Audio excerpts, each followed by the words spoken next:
Alright, ladies and gentlemen, welcome back to Houston Rockets Daily, man. Unfortunately, the Rockets lost tonight to the New Orleans Pelicans. But hey, man, I feel like injuries played a big part, but the Pelicans, they're not as bad as you may think. Brandon Ingram, you could argue this dude's a top 15 guy in the NBA. There is an argument to be made for that, but there's a lot of positives. There were a lot of positives. For starters, Alperen Sengun actually got the start tonight.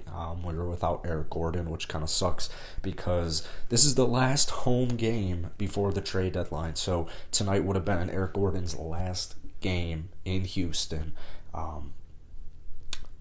If he ends up getting traded. So, that's apparently the Rockets do have two offers on the table. I think they're kind of starting to wait either for one of them to outbid one another or just see if, last minute nice offer comes on the table, because apparently they want a mid first round draft pick for Eric Gordon instead of a late first round draft pick. So the good news is Jalen Green, he's looking really comfortable, man. He's looking really comfortable. 18 points, 3 rebounds, 4 assists.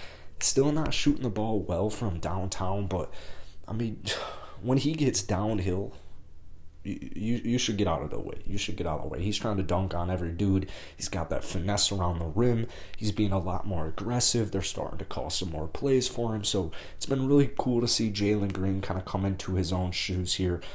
As of late, he just looks way more confident. Looks way more confident, especially on the defensive end. On ball, he's been playing a lot better, and he's improving game by game. Outside of that, Sengun, saw 25 minutes with him. He was dealing with some foul trouble. Personally, I don't think a lineup of Jae'Sean Tate, Christian Wood, and Alperen Sengun is going to work. I really see no way that would actually work. I've played around with this idea all season of Jae'Sean Tate going to the bench.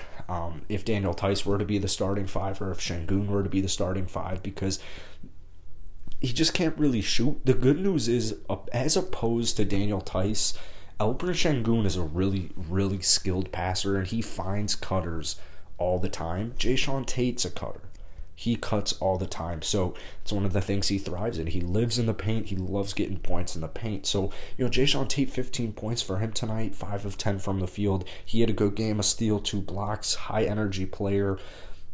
The idea of him coming off the bench always kind of it's so intriguing to me. I feel like he would be able to feast, but in the starting lineup, I don't have any issues with him. He's having a really solid year, a little over 12 points per game, about 6 rebounds, 3 assists, give you some defensive stats every single night as well. So that's the positive. Sengun and Wood, it's going to take them a while, man. I would imagine 100% it's going to take them a while.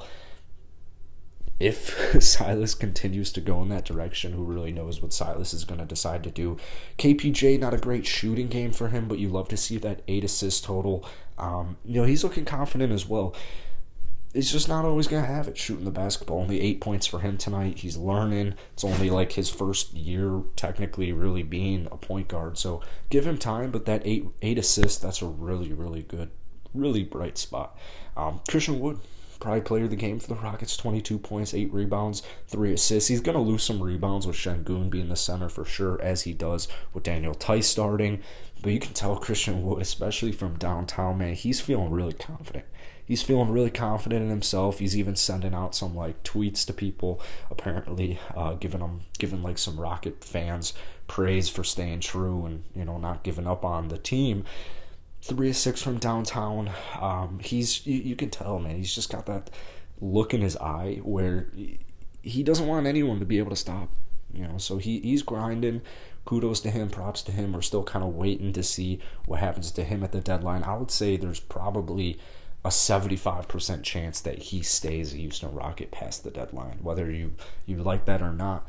I don't think it's very likely. I know Kelly Eichel reported this over a week ago, but I just don't really think it's all that likely Christian Wood gets traded.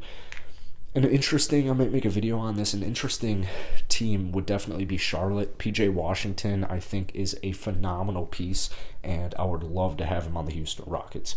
Looking at the bench did a really nice job tonight. Garrison Matthews continues to do well in a Houston Rocket uniform. He was feeling himself from downtown tonight, 5 of 9 from downtown, 6 of 11 from the field.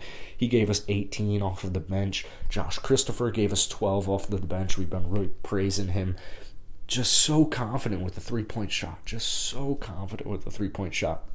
So KJ, also really solid game. Would like to see more minutes for him in the second half of the season.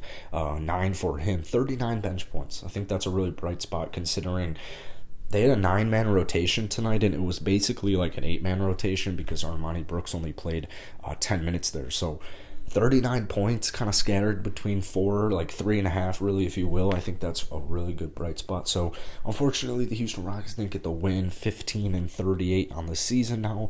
Still looking pretty good for the draft lottery. Looking good for the draft in general. Got a tough week ahead, or tough couple of games. I guess only 2 weeks because of All-Star break. But going to New Orleans on Tuesday, then close out the week home against the Toronto Raptors. So that's it for today, guys. Hit the like button, hit that sub button. Probably get some trade videos out to you guys in the next couple of days with the deadline right around the corner, man. That's on Thursday. So peace.